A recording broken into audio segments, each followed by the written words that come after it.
And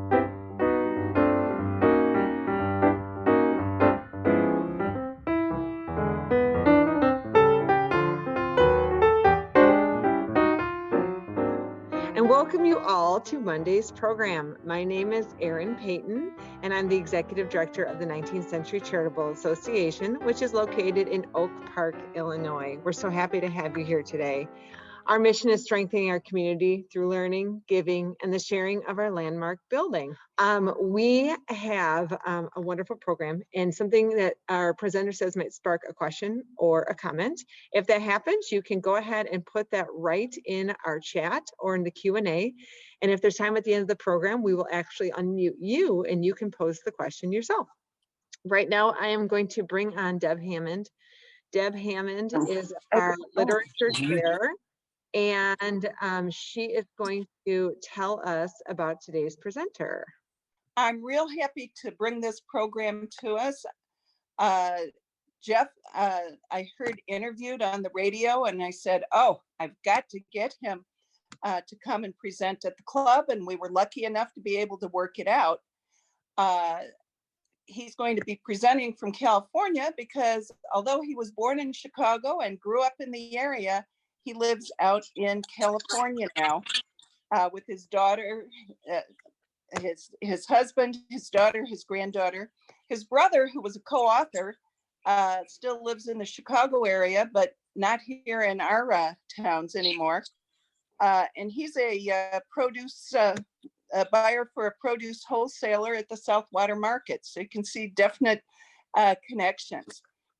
So what they're coming to talk about is their book, Mob Adjacent. And what he's going to tell us about is how a supposedly typical and normal suburban family ended up having mobsters for dinner and seeing their friends and neighbors listed in the newspaper or on television. Some of their acquaintances included Sam Giancana, Jackie Cerrone, and other hoodlums, gangsters, bone breakers, second story guys. And they even got to meet some of the more exciting people like Tony Accardo, Frank Sinatra, Leo DeRocher, Jackie Gleason, etc., etc. So I'm really pleased to bring Jeff here today to present to us. So Jeff, bring it on. Hello, everybody. Thank you so much for inviting me to join you. I'm going to share my screen now, and I've got some slides and video to hopefully make the presentation a little more dynamic for you.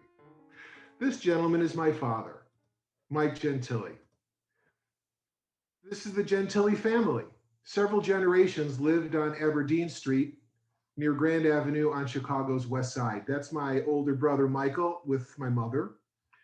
I don't make my appearance for another 14 months. In many respects, our family, as Deb said, was perfectly normal. We did all of the normal things that families do. We celebrated special occasions and lived a normal life on Chicago's west side.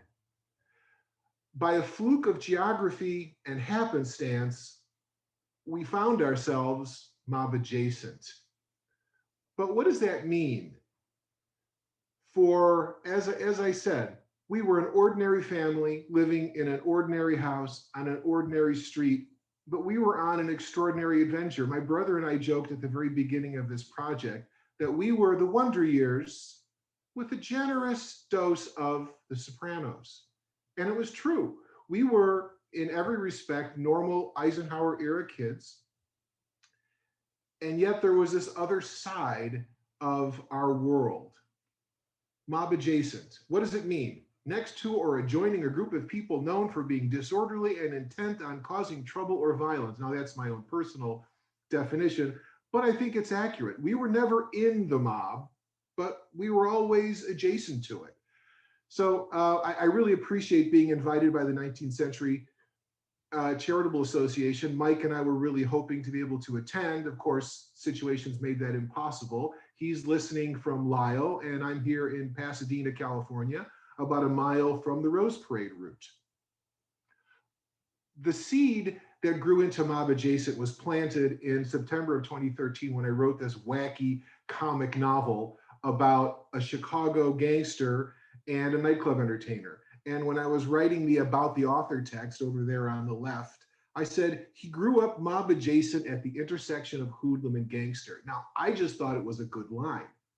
My brother, however, thought that it gave a name to this weird world we lived in. Mob adjacent, never in the mob. I want to be very clear about that. Never in, but always near. And a lot of the benefits that fell to us came as a result of our contacts. And on the hoodlum side, Mob Adjacent really tells two stories. It tells about an ordinary family's extraordinary adventure, and it follows the rise of the Chicago outfit from the remains of Al Capone's syndicate. The two stories are absolutely linked, as you'll see as we go along. In the summer of 2016, my brother had an idea for making some videos. He wanted to share these mob adjacent stories for our children and grandchildren.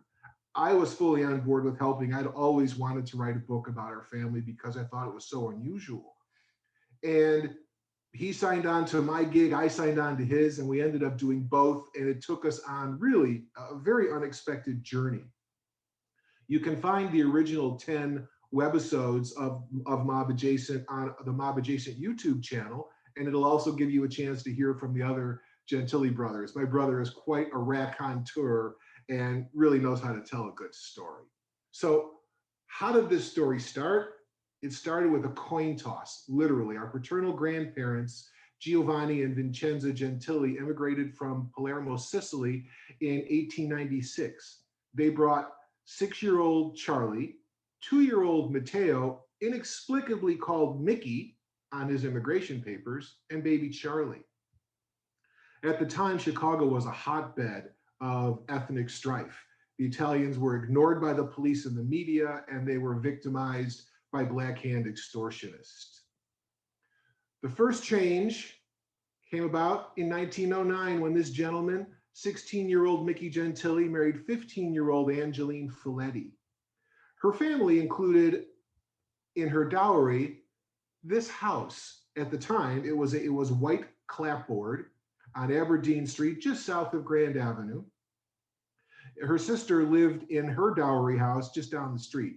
That's my brother and me on the right side. We found ourselves back at 460 North Aberdeen decades after we thought we were gone from Aberdeen Street when we were being interviewed for a Chicago Tribune article, and I'll get back to that later and how all that came about.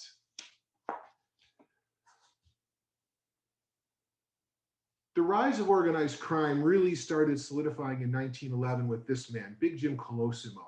Big Jim had a network of more than 200 gambling dens and brothels from the north side to the levee. He was a very, very wealthy man and very powerful. That made him particularly vulnerable to the Black Hand extortionists who tried to shake him down. To address that problem, Big Jim brought his nephew, Johnny Torrio, from New York. Johnny Torrio brought his Brooklyn-born friend, Al Capone, and Chicago was never going to be the same. Certifying the 18th Amendment and the Volstead Act on January 17, 1920 brought organized crime and prohibition to the United States. Organized crime became a natural byproduct of organized government. While the government took steps to make alcohol illegal, organized crime bosses became wealthy selling alcohol to people who still wanted it. The bootlegger became as common a fixture as the milkman and the mailman, and they delivered their alcohol with the same ease as milkman, sometimes alongside the milk. There were stills percolating in every barn, basement, and bathtub, and it was the liquid gold that lifted people out of poverty. Sometimes the stills exploded, but that's the way it went.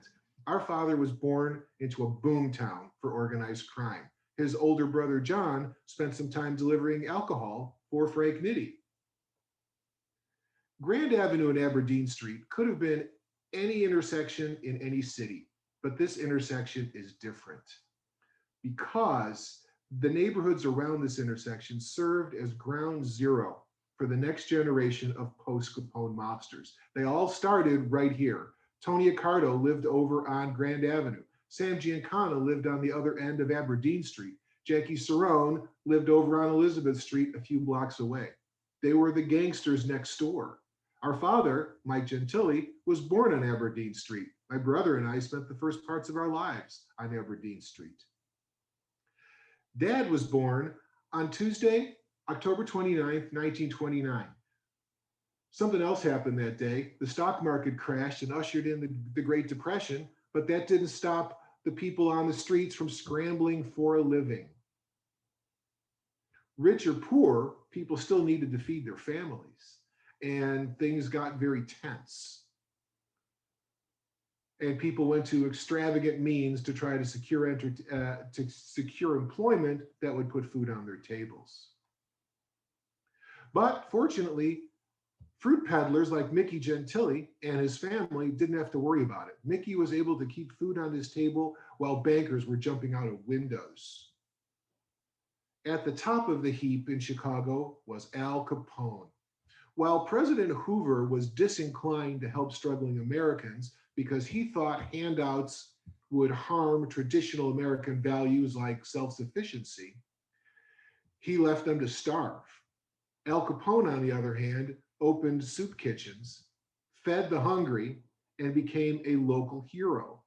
But that didn't stop the IRS from investigating Al Capone and discovering that Big Al's expenditures didn't match his reported income, and the IRS had the underwear bills from Salka to prove it. Al Capone got 11 years, the local hero. It didn't matter. When he went to prison in 1931, Frank Nitti took over and kept things running smoothly for about 5 years. And we're going to get back to Frank Nitti in a minute. While Frank Nitti was leading the growing Chicago outfit, my dad was playing stickball with future mob bosses.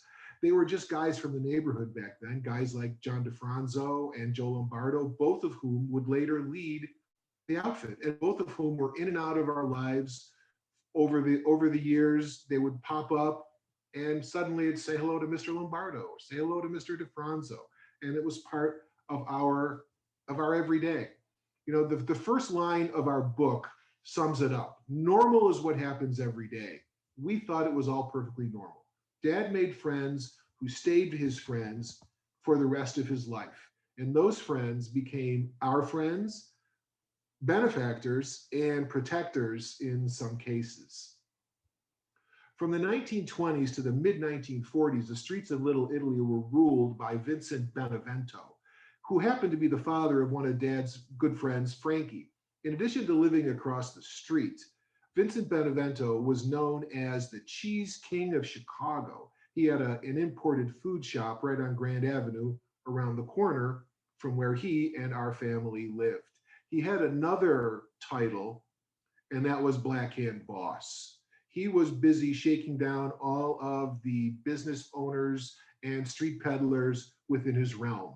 And this was very controversial in that the locals felt that it was wrong for him to shake down the Italians. Their opinion was that's what the Irish and the Jews were for. But the Don shook down everybody. And you paid his illegal street tax every Friday or else. And it was the or else that tended to keep people compliant. Our family trajectory changed forever in the spring of 1943 when Grandpa Mickey helped Don Vincenzo out of a bit of a jam.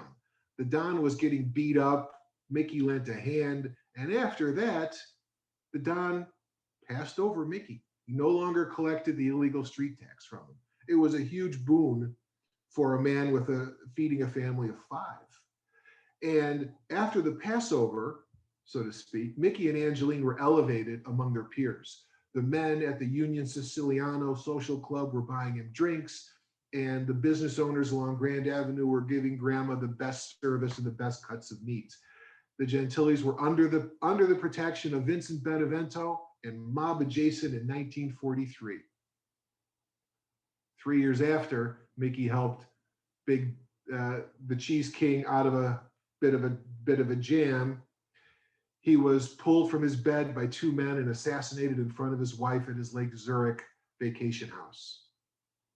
So much for Vincent Benevento. Aside from the Gentilis becoming mob adjacent in 1943, something else was happening that was going to change the trajectory of our family. And it all improbably had to do with this guy here, Willie Byoff. He was a greedy bumbler, the outfits man in Los Angeles. His job was to run a lucrative $2.5 million extortion scheme against the Hollywood studios. He and George Brown, George being the head of one of the biggest unions in Hollywood, threatened the studios with acts of malice, including strikes, shutdowns, slowdowns, and other income interfering tactics unless they paid. So they paid. And they kept paying until Willie started getting greedier and greedier and greedier. And one of the studio heads went to the FBI. And what happened next? I'm sure you can expect. Guilty as charged, 30 years in prison. Now, Paul Ricca and 5 others ended up going to prison, picking up 10-year sentences after Byoff squealed. Now, the outfit felt that because this was Frank Nitty's gig, that Frank should have taken the fall for it. He should have assumed complete responsibility and gone to prison like he was supposed to. But Frank Nitty had already been to prison once, and he was claustrophobic. And rather than face prison again, he chose another path and committed suicide in 1943.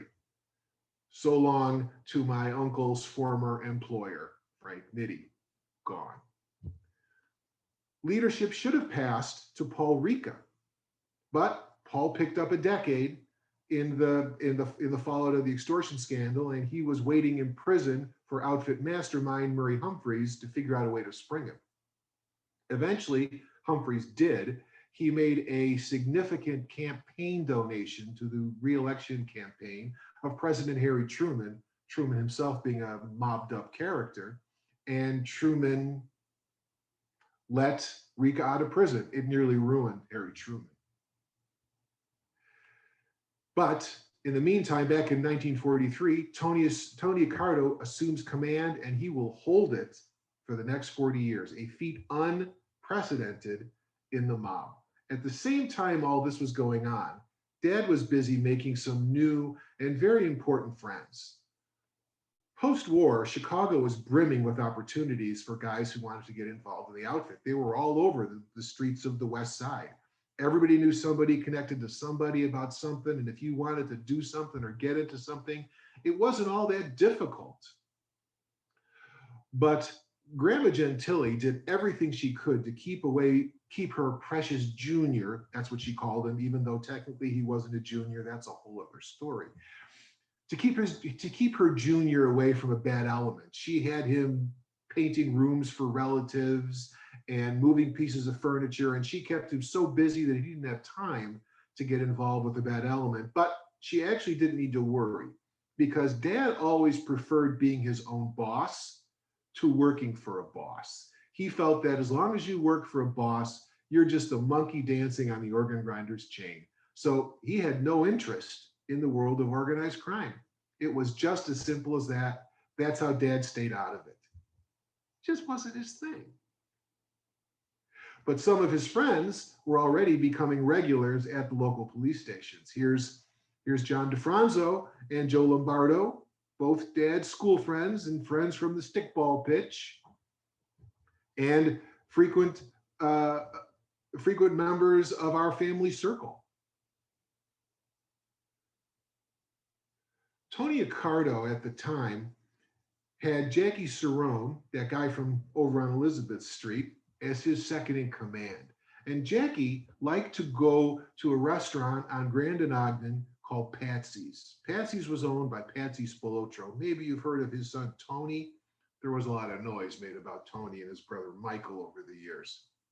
Tony was a regular at, Jackie was a regular at Patsy's restaurant, and so was Dad. It was the place where people from the neighborhood went when they didn't eat at home, and it was the best Italian food outside your mother's kitchen, renowned mostly for its homemade meatballs.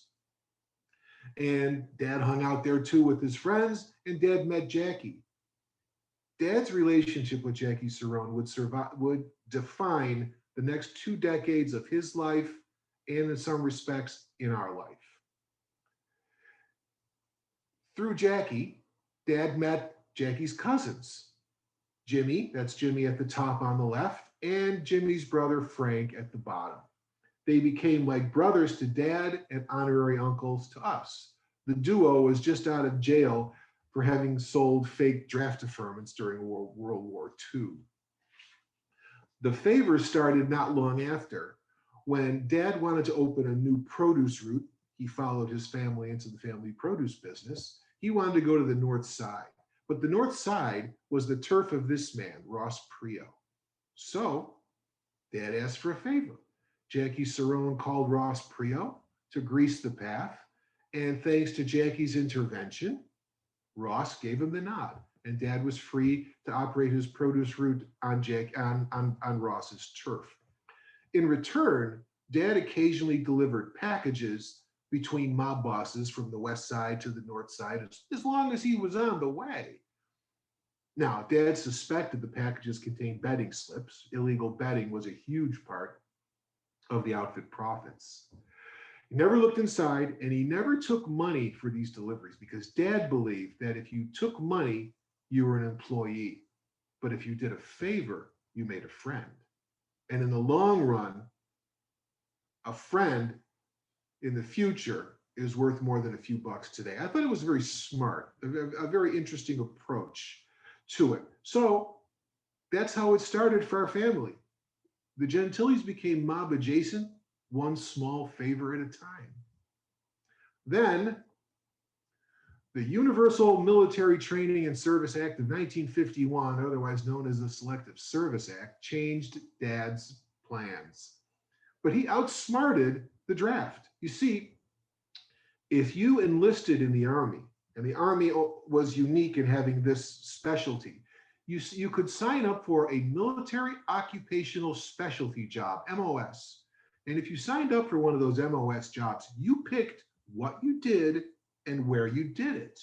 But if you waited until you were drafted, you went where Uncle Sam told you and did what he told you to do.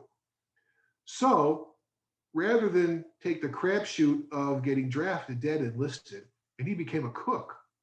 He joined Company A, 92nd Battalion, 6th Army Division, 2nd Platoon at Fort Leonard Wood, Missouri in November 1951. After he finished 10 weeks of basic training, he left as PFC Gentili and headed up to Alaska, where he fought the Korean War at Elmendorf Air Force Base. Post-war, he had a new idea. It was out with the produce and in with the cocktails. Dad found a bar on Clybourne Avenue that he wanted to buy. But the problem was he needed a liquor license or the guy couldn't sell him the bar. To get a liquor license in the city of Chicago in 1953, you had to kiss a dozen backsides and grease 100 palms. By the time you kissed all those backsides and greased all those palms, you might be able to get your liquor license in 6 months. By then, the bar would be gone. So, Dad asked Jackie for a favor. Jackie, at the time, virtually ran City Hall. And it was Jackie who put in one phone call and got Dad his liquor license within 24 hours for the actual $40 that it costs. No backsides to kiss, no palms to grease, done. Now, in return for this favor, Dad bought from outfit-controlled vendors. He hired from outfit-controlled unions. He put in vending machines from outfit-controlled companies, and he looked the other way while bookies and loan sharks operated out of his bar. It was the cost of doing business, and business was booming. And this is around the time that Michael and I enter the story. Mike Gentili met Mary Ann Dinardi in December 1953, ironically through one of his former girlfriends who lived to regret introducing Mike and Mary Ann. They got engaged on May 1st, 1954. And here's a little thing. I didn't notice until I was putting the picture together, but I have those gloves that my mother is wearing. They're baby blue with little seed pearls around the wrists. I'm not even sure how I ended up with them. Maybe when she passed away, I took them. Anyway, they're one of my fondest keepsakes from my mother. So engaged on May 1st after dating for 6 months, married on November 7th, 1954. My mother said she never realized how easy it was to get pregnant. Michael made his arrival on July 29th, 1955. I joined the club on September 29th, 1956. Now, here's an interesting thing. I always thought it was weird. Dad's birthday is October 29th. Michael's is July 29th. Mine is September 29th. But my sister, September 18th. She forged her own path. So my parents found themselves with two sons 14 months apart. For me, in writing this book, which is all about mobsters, the most poignant part of the story had nothing to do with mobsters at all, and it was my mother's story. My mother in 1953 was one of those career girls, as they were called at the time. She got up every morning and she put on a pretty outfit and she took a bus downtown and she jumped into the thick of it. She was a telephone supervisor at AT&T, and as such, she had a vacation plan, a savings plan, a sick leave plan, a stock option plan. She had a really good job. But at the time when a woman got married, she was supposed to say goodbye to all that. Her new job was taking care of her husband and family. My mom didn't know how to make coffee the day she got married. At no point in the run up to the marriage did she say to her mother, "Ma, how do you make coffee? Ma, how do you fry an egg? Ma, how do you do laundry?" She didn't know anything. And she went from happy-go-lucky career girl to unhappy housewife. And one of the things that made her unhappy was that her husband, the bar owner, sometimes didn't get home till 4 o'clock in the morning, which left her essentially a single parent to two boys in diapers. I feel for her. The Bridge Tavern on Dearborn was Dad's answer to his wife's justified complaints about never being home at night.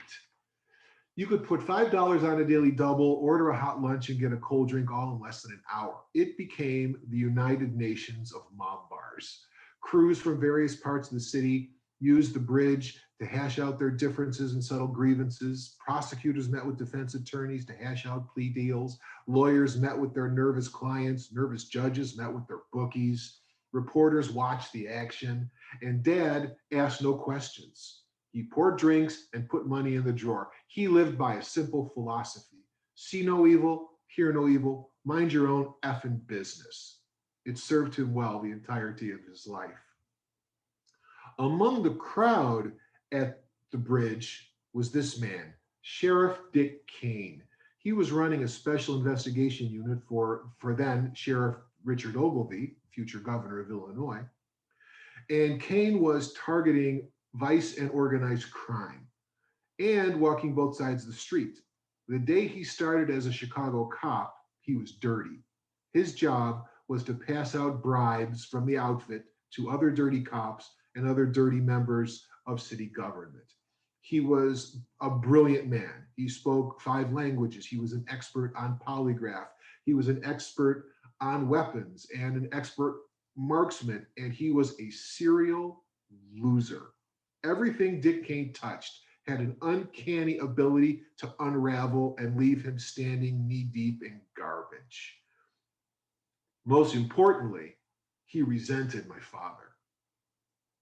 Kane would sit in a back booth and pass out envelopes to friends while resenting the fact that my father had this relatively easy rise and very powerful friends that Dick Kane was always trying to make and couldn't because, again, serial loser who really couldn't do anything right. We're going to hear more about this miserable man later.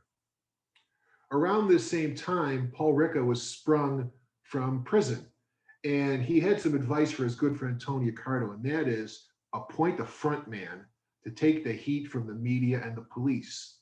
And that would allow Tony to work quietly behind the scenes. I'm calling him Tony Accardo, even though no one who knew him called him Tony. His name was Antonio Joseph. Everybody called him Joe, even his wife. Anyway, Tony Accardo got his front man. Enter Sam Giancana. known as Momo. Momo had an uneasy relationship with Tony Accardo.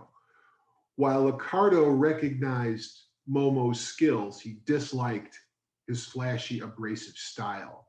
Unlike his business relationship with Giancana, Accardo was actually friends with Tony Accardo.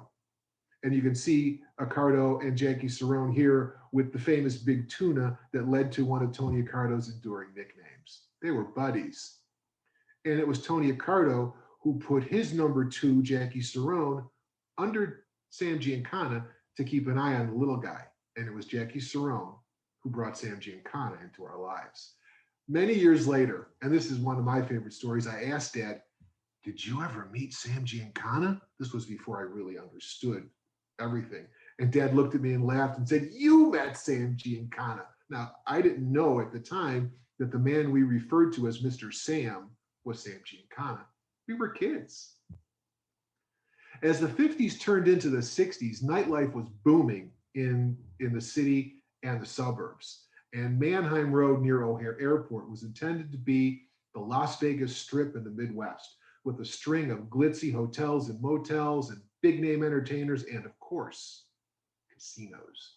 The outfit expected open Nevada-style gambling in Illinois within 2 years, and they had people working the legislature at the time to make it happen. 2021, it still hasn't happened, but there have been some other developments in legalized gambling in Illinois, as you know. Dad bought a restaurant and nightclub virtually unseen, sight unseen.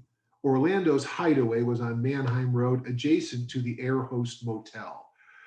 Like all the other places on Mannheim Road, the Air Host was brand new. And Jackie Cerrone, who recommended the place to Dad, sometimes used the closed nightclub during the day for meetings with people like Joe Aiuppa, Marcel Caifano, and of course, Mr. Sam Giancana. Sometimes Michael and I got to meet them. Sometimes Michael and I got to meet the big name entertainers that appeared on the stage at Orlando's Hideaway. People like, Martha Ray and Louis Prima and Keely Smith, but one of my personal favorites was this guy, Eddie Fisher. Eddie Fisher was knee-deep in a sex scandal involving Debbie Reynolds, Elizabeth Taylor, and Richard Burton in the early 60s. It was everywhere. And it made Fisher's career dead in the water.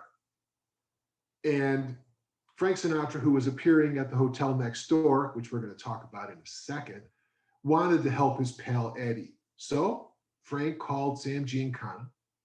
Sam Giancana called Jackie Cerrone. Jackie Cerrone called Dad, and Eddie Fisher got booked at Orlando's Hideaway, where he played a 3-week stint, and Dad didn't care if people booed, and sometimes they did, because they were booing over a 3-drink minimum. Who cared? But Dad asked if she wanted to come and see Eddie Fisher's show, and my mother huffed in her own special way, I wouldn't be caught dead in the same room with Eddie Fisher after what he did to Debbie Reynolds. Dad was at the top of his game, thoroughly mob adjacent. Next door, this man, Manny Scar, wanted to be the king of nightlife on Mannheim Road. He built the Sahara Inn next door, the biggest, flashiest place with the biggest names on the stage. It was built with a $12 million dodgy loan from a dodgy bank for a hotel that was later appraised at $2.5 million. Where'd the rest of the money go? Where does the money always go in these kind of things? The media called Mannheim Road Glitter Gulch in the early 60s. But by the middle of the decade, things started to fade. And what happened was this: the FBI was watching. And what they were watching, among other things, was our father. As you can see from this DOJ report, Orlando's Hideaway, Chicago, Illinois, which is owned by a syndicate representative. Now that is untrue. Dad was not a syndicate representative. He did not represent any of those people. He was syndicate adjacent, if anything. But be that as it may, it meant that things were getting a little bit tense. A visit from men in badges soured Mom permanently on the gangsters that she found so colorful early in her marriage, and particularly when merchandise was falling off the back of the truck and into our home. she started agitating for Dad to get out of the business. Dick Kane, at the same time, still working his vice organized crime operation, decided that Mike Gentile would make a good tool to crack open the outfit because of the important friends that Mike had. But Mike, see no evil, hear no evil, mind your own effing business. He was not cooperating even when men showed up in badges. And then, unfortunately, Dad handed Dick Kane the sauce to cook his goose, and it came from this. The Criss Cross Review was booked at Orlando's Hideaway in 1965. It was the most profitable act that ever appeared on their stage. However, in 1965, it was illegal for a man to appear in women's attire in public. And putting this act on the stage opened Dad up to an old style raid. It opened him up to arrest. But Dick Kane went nuclear and he pulled Dad's liquor license. Overnight, Orlando's Hideaway was gone. Shut down, finished. It had been our playground and it was gone. 1965 was a bad year for Manny Scar, too. He went from king of the nightclub to dead guy on the streets. After he lost the Sahara and realized he was never going to get it back, he decided to cooperate with the FBI. And the outfit had other plans before he was able to turn anything over to the FBI. Post JFK assassination, Sam Giancana had lost a lot of credibility with Tony Accardo. His super flashy public romance with girl singer Phyllis McGuire certainly didn't help. Tony Accardo did not like seeing his boss on the front pages of the newspaper virtually every day. And it nearly destroyed the McGuire sisters and their wholesome image. Relations became even worse when Giancana was jailed for contempt of court in 1965 and spent almost a year in the county jail. After he's released, he's largely washed up in Chicago and he fled to Mexico. And he fled to Mexico with, of all people, Dick Kane. The dirty cop finally succeeded in destroying himself. They ran off to Mexico, where they spent the better part of the next decade opening up legal casinos all over the world and making a fortune that Sam Giancana was disinclined to share with his friends back in Chicago, which didn't make them very happy.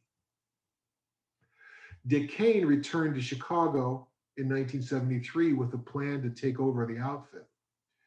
He ended up on the floor of a diner around the corner from Aberdeen Street on Grand Avenue, literally within blocks of where our family lived.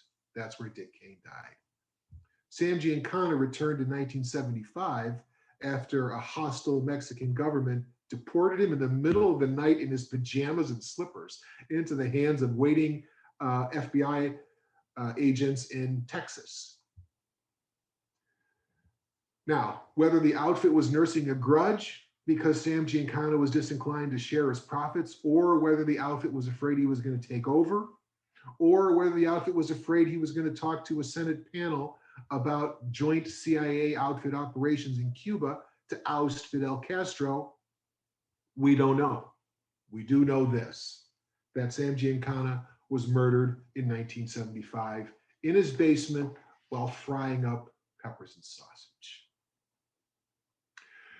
Post Orlando's Hideaway, Jackie Cerrone wanted to help his friend because he considered Dad a friend, and he was going to make Dad one of his guys. But Dad didn't want to be one of Jackie's guys.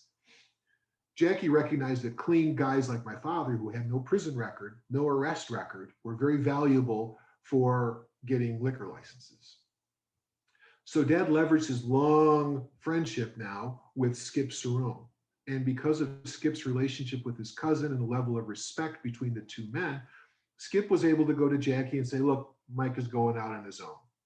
And Jackie deferred to his cousin when in a different scenario, it could have gone very badly for Dad. So Dad went back into the produce business and he dragged Michael and me along. Michael took to it like a shot. Me, not so much. It was not my chosen industry. Skip and Mamie, his wife, continued to be regulars at our dinner table and family events. Skip was a master mathematician and odds maker. He figured out the point spreads for all the games, the odds on everything. It was Lefty Rosenthal in Las Vegas, and it was Skip Cerrone in Chicago. The man was a genius. Funny as hell, too. His wife, Mamie, was a character in her own right. Mamie went from Ziegfeld girl to mob wife. Mamie is what happens. Here she is as a model on the Atlantic City boardwalk. Mamie is what happens if you put Ellen Barkin and Ruth Gordon in a blender. Sexy, sarcastic, funny Mamie. Here she is. She was a showgirl. She was a Ziegfeld girl, here with Jimmy Durante wearing a fake nose bigger than his real big nose. And Mamie gave it all up to marry Skip. She was good friends with Clarissa Cardo, Tony's wife. Here's Mamie on the right, being reunited with her former co-star, along with Clarissa Cardo and Clara Cerrone, who was Jackie's wife. I tried to figure this out, that if Mamie was Ruth Gordon and Ellen Barkin, then Clara Cerrone was Jill St. John, just a bombshell, but smart as a whip. And Clarissa Cardo, she was Shirley MacLaine in terms of endearment. If you've seen that movie, you get it. That was Clarice. But the Cerrones, like us, were just family men. Here's Skip with his grandchildren, leading ordinary lives. Never mind that he was the outfit's odds maker, and he was the architect of some of their most massive profits. He had to go to his son's college graduation. Ordinary people, just like us. The Gentilis and the Cerrones have been friends for decades. Their various children and grandchildren gave us photos and shared their memories for our book. They were so invested in it. Here's Dad with another one of the Cerrones. This is Anthony Cerrone. He's the nephew of Jackie, Skip, and Jimmy. Anthony's father was their brother, and they were regulars at our table for decades. And in fact, Anthony is my confirmation godfather. So a mobster really is my godfather. I couldn't resist doing that just once. So what was it like growing up among mobsters? For us, it was a matter of context and perspective. After a certain point, we knew that some of Dad's friends were considered mobsters. But for many years, to us, they were just nice guys who brought fat envelopes to weddings, graduations, and funerals. One day, Michael and I came home from grammar school, and everything in our living room had been changed. We did a double take, like, are we in the right house? The couch, the chairs, the tables, the lamps, the knickknacks. I remember this big blue ashtray. Everything, pictures on the walls, completely different. Another time, a truck pulled up in the alley and unloaded all new kitchen appliances. There was an upright freezer, refrigerator, stove, blender, waffle iron, can opener, and an electric rechargeable cigarette lighter, all in turquoise. Welcome to the 60s. When I went to Briarcliff College in Sioux City, Iowa in 1974, Dad thought driving 8 hours through endless cornfields was for chumps. But Dad knew a guy. Dad always knew a guy. This guy was famous for being a thief who got his scores out of the state before the theft was even noticed. And he got them out of the state with his Cessna Skyhawk. That's how I got to college, in a private plane, driven by a thief, flown by a thief. How did you get to college?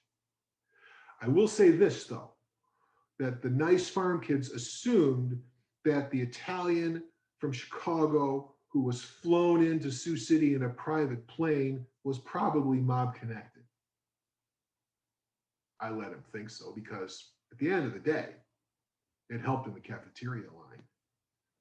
When Michael was arrested after a late night bar fight, he called an honorary uncle who also happened to be an outfit fixer, enforcer, and thief, and somehow Michael's paperwork related to that arrest, while he was on probation, no less, but that's another story, somehow got misplaced, and that was the end of that.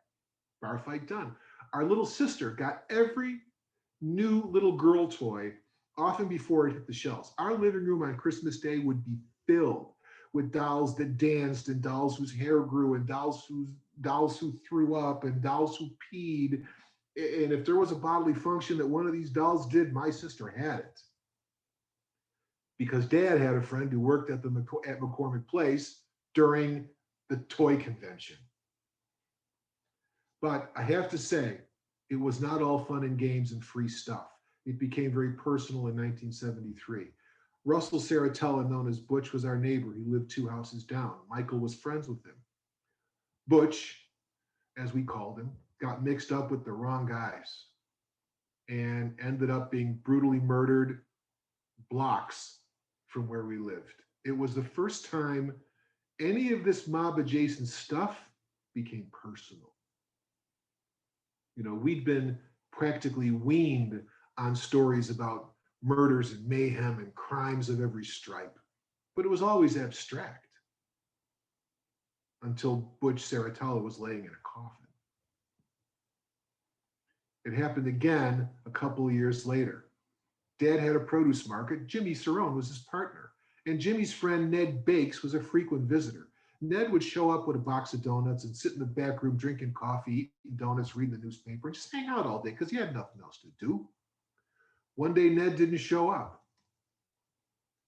He was found a few days later in the trunk of his car, where he'd been shot in the top of the head and strangled because one or the other wasn't quite dead enough. Now, we didn't know at the time that his real name was Ignatius Spicisi. We didn't know that he'd spent decades on and off in prison on various charges related to fraud and counterfeiting and whatnot. We didn't know that he'd been a driver to Al Capone. He was just that nice man who brought donuts. And that was one of our enduring lessons, that sometimes mobsters, hoodlums, and gangsters are just nice guys who bring donuts.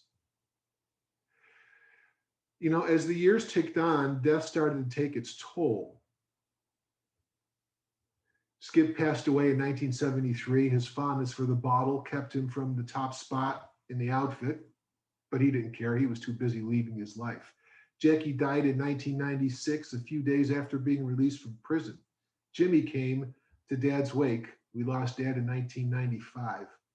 Jimmy was old and hobbled and leaning on his son, but he walked up to the coffin, patted Dad's cheek, and said, "You were a good boy, Mikey." Then he made the sign of the cross because, you know, good Catholics. And he went over to my mom and put a $5,000 envelope in her hand. The money meant nothing to Skip. He probably, to Jimmy, he probably had boxes of it in his attic. But it was his way of showing respect. Immediately after Jimmy left, my Aunt Jeanette buttonholes me along the side of the room and she hisses in my ear, "Your father was never a gangster.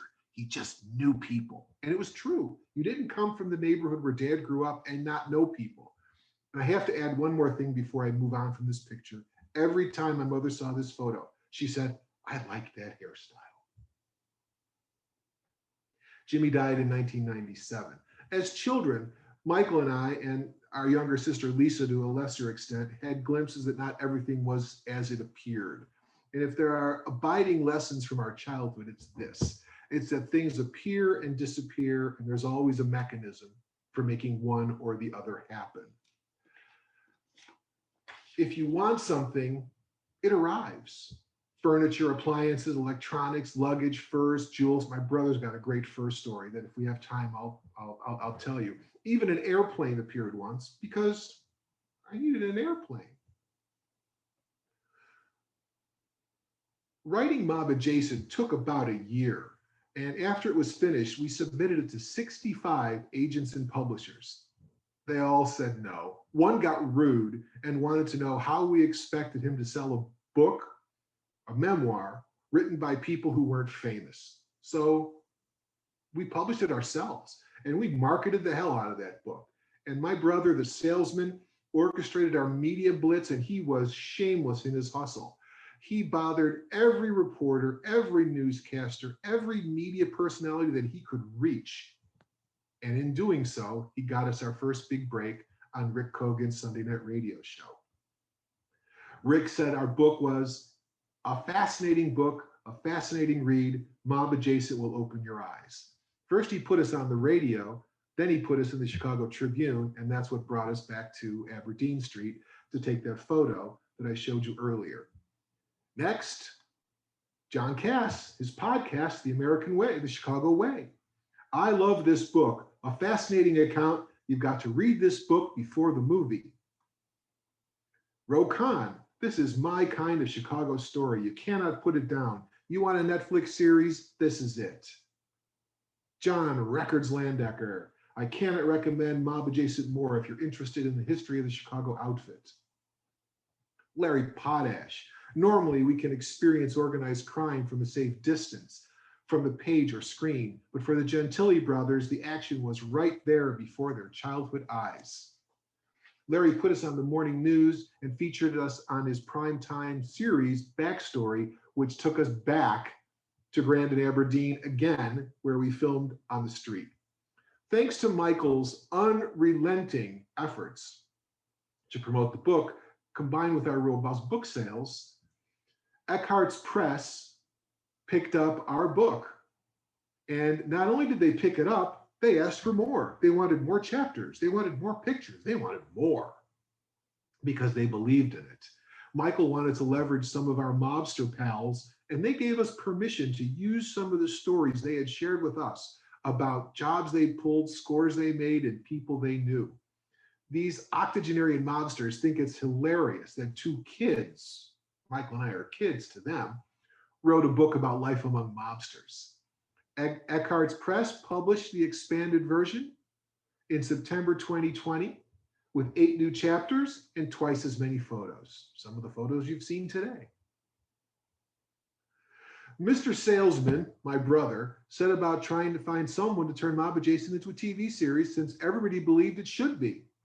Thanks to Michael, we have a development deal with Octane Rich Media. There's Michael with our producer director, James Forney, where we have started filming a pilot episode for The Gangsters Next Door. Surviving outfits share their memories for the first time on camera from inside the Chicago outfit. It's perspective that's never been heard before outside of the cheese-eating rats that turn up every now and then trying to get themselves a deal. These are guys who they did things, they got stories, they're telling us. Michael shot his scenes with Bobby Bellavia, Jewel Thief, and then Bobby took the camera crew on a roadshow tour of some of his famous crime sites. Meanwhile, I filmed voiceover and on-screen commentary from my house here in Pasadena, right outside over there. And TV Magic is going to put all the pieces together. But we're not finished yet. The next item on our checklist is a movie about the mob's favorite bartender and his life at the intersection of hoodlum and gangster. Because of where we lived and because of the people we knew and the friends we made, we met some of the most infamous gangsters of the 20th century. Their stories intersected our lives. More than 80 years later, we're still mob adjacent. We've still got these guys calling us on the phone and sending us text messages. So are there any abiding lessons from this experience? And I say yes. The first is that if 65 people say no to your dream, do it anyway. Write that book, paint that picture, sing that song, open that damn bakery. Because if you don't believe in your work, why should anybody else? Second, don't be afraid to ask for help or favors. You never know who knows who. We got the names of our publishers, Rick Camphor and David Stern at Eckhart's Press, from Michael's doctor. We met James Forney, our producer at Octane Rich Media, through someone following Mob Adjacent on social media who is himself Mob Adjacent. Third, talk to your family and know your history. Learn where you came from. this is why we started this project more than 4 years ago, so that Michael and I would be able to capture these stories for our children and grandchildren. Mike and I spent a lot of time with our dad when we were teenagers, when we worked at the produce market. It meant a lot of time sitting in the cabs of trucks with nothing to do but talk. And Dad talked. He told us all these interesting stories about growing up that seemed so bizarre and unreal. Mom sent me letters when I was in college, and one of her letters was about the night she met Dad. And her letter became the foundation of the chapter in the book that talks about when they met. We didn't want these stories, memories, and experiences to disappear, so we started writing them down. Talk to your family. And finally, the most important lesson of all is this. Follow Mob Adjacent on social media and find out when and where you can watch The Gangsters Next Door and read Mob Adjacent, a family memoir. It's available in Kindle version on Amazon, and you can also buy it on mobadjacent.com or eckhartspress.com. So I appreciate your time and attention, and I would be delighted to answer any questions you might have. Deb, I'm handing it back to you. Actually, you're going to hand it back to me. I'm here for Okay. you. Yeah. Well, first of all, thank you so much. Those pictures are they really did liven up an already lively story. So thank you so much. I am going to paraphrase a question we got in my own words. So as I told you prior to the program, I did not grow up mob adjacent. I grew up in a very boring subdivision. So for someone like me and this person who asked the question, I'm hearing you talk, and I think there is a thin line potentially between being in the mob and being mob adjacent. So, and you said it's because he never took money is why he could have considered himself mob adjacent and not. Is that truly the one designation? Is that how you would kind of clarify that? Or Well, there are a lot of little details that clarify it? I think it's a lot of little things that clarified it. It was Dad's disinclination to work for anybody. Okay. And it was his inclination to do favors for friends. He didn't want to feel like he was their employee. Mm-hmm. But you have to remember that, we say mob adjacent, but when Dad was delivering those gambling slips, mm-hmm. technically illegal. Right. But he was never arrested. He had no criminal record. Mm-hmm. So I think it was a series of small things that kept him mob adjacent as opposed to mob connected. Got it. Okay. That is an important thing that again, with my less interesting background, is a world that it's even after that hour-long program is still hard for me to wrap my mind around. Bonnie Buemiller has some interesting questions for you. Bonnie, hi. Hi, Jeff. Great talk. Hi, Bonnie. Thank you. Yeah. So 2 quick questions. The first one is it considered controversial for you to be telling these stories, for the people that you're talking about in the past? But my more specific question is, whatever happened to the Two Jacks restaurant on Grand Avenue? You said that Jack Cerrone died in 1996. I was there. It was on the northwest corner, I think, of Wood and Grand. I was there in 2003, and there was a floor show. It was amazing. There were comedians. There was an older guy named Sonny King. There was another comedian. They had singers. They had audience participation. And I could have sworn the owner there, they said, "This is Jack Cerrone." And they had a guy there and then they introduced his mother. There was this 80-year-old, very slender, petite woman. And they said, "This is Jackie Cerrone's mother." And she got up and sang a song. So whatever happened. That might have been Jackie's son, who was also named Jack, because right. His mother, Clara, would have probably been in her 80s, and she had been a showgirl. So it would make sense that Clara would have got up to sing. It was probably his son, who actually looked quite a bit like him, all the way down to the bald head. I'm sorry, there was a first part of your question. Oh, just is it considered safe? Is it considered controversial, but whatever happened to the restaurant? I know it's not there anymore. Mm-hmm. I don't Thanks, know what Connie. happened to the restaurant, but in terms of being controversial, that's a really good question, because when we started this book, my brother has long relationships with some of these mobsters, and he went to one of them and said, he outlined what we were going to do, and he said, is it okay? Essentially asking for permission to do this. And the mobster said to him, are you going to reveal any secrets? My brother said, I don't know any secrets. So the guy said, do what you want. If anybody's got a problem with it, tell them to go F themselves and have fun with it.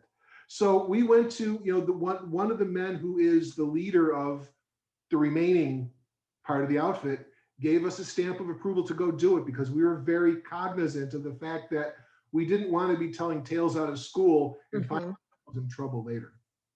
Awesome. Barbara Westerman, if you want to unmute yourself and ask your question. Yeah, hi, it's Dave Westerman. I just had a question about, was your family related to the Gentiles who owned Gentile Pharmacy on Racine and Taylor Street? Well, liquor store now. I'm not sure, and we've actually had that question before. Grandpa Mickey had, in addition to the two siblings that came with him when they emigrated, I think his family had 3 or 4 more others. So I'm sure it's probably a cousin. Yeah. On the other side, because there was a lot of them. Yeah, I go by it all the time. That's why I want to know. There was also, used to be, you would see the trucks for Gentile Produce, Okay. used to make the rounds, and those two were cousins of ours. Okay. Thanks, David, not Barbara. Okay, I am gonna paraphrase another question. This is from Debbie. She said that her late husband was a Chicago cop, and it seems like the Italians rarely move from their old neighborhoods. So of the people that, you went back twice, once for the newspaper article and once for the news with Larry Potash, like, are there still a lot of people that you grew up with living, are their descendants living in that neighborhood? It was the craziest thing. When we went back with Larry Potash's camera crew, one of the guys came out of the house and said that he told his mother that Mike Gentile was out on the street. And she said, Junior died 20 years ago. This family, they'd known us for decades and still lived on Aberdeen Street. Oh, And wow. no, this is Junior's son, Mike. And we ended up going over there, and she was, talking to her about back in the day. So some of the people from back then are still there. Oh, that's nice. And when did your family sell their house? We moved off of Aberdeen Street in 1961, but Aunt Jeanette continued to live there until the early 90s. Okay, and we're running out of time, so I'm gonna ask one more question from Mr. Anonymous attendee. And he or she says, I never heard that Truman was mobbed up. Tell us more. And that's, I'm sure, a very long story, but can you give it is a very long story. It was the Kansas City boss, Jack Pendergast. I think his first name was Jack. His last name was Pendergast. He was the boss of Kansas City, and he was looking for a lackey to put into Congress, and he picked Harry Truman. So first he got Harry Truman into Congress, and ultimately got him elected to president. And Pendergast was the puppet master behind the scene who was working Truman, and that's how the outfit was able to get to Truman and give him $150,000 for his reelection campaign and get a pardon for Paul Ricca. Wow, that is really interesting. And is that, I think a lot of people in this program are surprised by that. So is that still kind of not common knowledge, or is that? Well, I don't know how common, I don't know if it's common knowledge, but as a part of writing the book, I probably read a dozen different books on mobsters and mob history so that I could really test our timeline and test our understanding of these events. And that came up a number of times in a number of books, the connection between Pendergast and Truman. Wow, that's so interesting. I'm getting a lot of chats and comments that say thank you very much. And so I am going to thank you. I'm sorry if we didn't get to everyone's questions and comments, but I'm sure there's everyone was so engrossed, and all of a sudden they're like, oh, wait, I gotta ask my question. We just didn't get a chance to get to all of them. But Jeffrey, Send your questions through our social media. Join us on Facebook or Instagram and ask your questions. I'd be delighted to answer. the conversation does not need to stop here. And while you're asking the questions, please buy their book. It just sounds like this was the tip of the iceberg of stories, and I'm sure some of the stories you hinted at are more fleshed out in the book. Yes. And so it's part of our own history and Chicago history. So Jeffrey, thank you. And I know your brother is on here. Thank you, Mike, so much too. We're so happy to have both of you on. Anything last words you want to say before we close? No, if anything, it just reflects back to the idea that 65 people told us no, and we did it anyway. And I think that's the most important takeaway, is believing yourself. Well, and also don't just self-publish, because I've had friends who have self-published, but then they self-publish and I'm like, well, why isn't anyone buying my book? It sounds like you have to self-publish and then the work really starts, because then you got to sell it.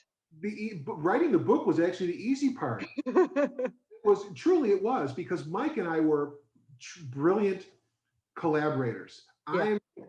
It may not seem like it, but I'm more introverted, and Mike is very gregarious. Mm-hmm. He was shameless in his hustle about trying to, raise our media profile and get us out there so people would know about our book. I say with pride that we sold 4,000 copies on our own of Mob Adjacent. Not easy. The typical self-published book sells 500 copies over a 5-year lifespan. We sold 4,000 copies in 6 months because Mike never stopped. Well, congratulations to both of you. We're so happy to have had you on the best way we could right now. And so thank you to Jeffrey and Mike, and thank you to Deb, and thank you all, because I know you're gonna get off this right now and go to our website at 19thcentury.org, and there you can do 3 things. You can find out about our next Monday program, because they're every single Monday through May. You can make a donation and help us continue to put on these amazing programs. So thank you so much to everybody. Have a wonderful day. And if you're in the Illinois area, please enjoy this weather. We've deserved it. Have a great day, everybody. Bye-bye.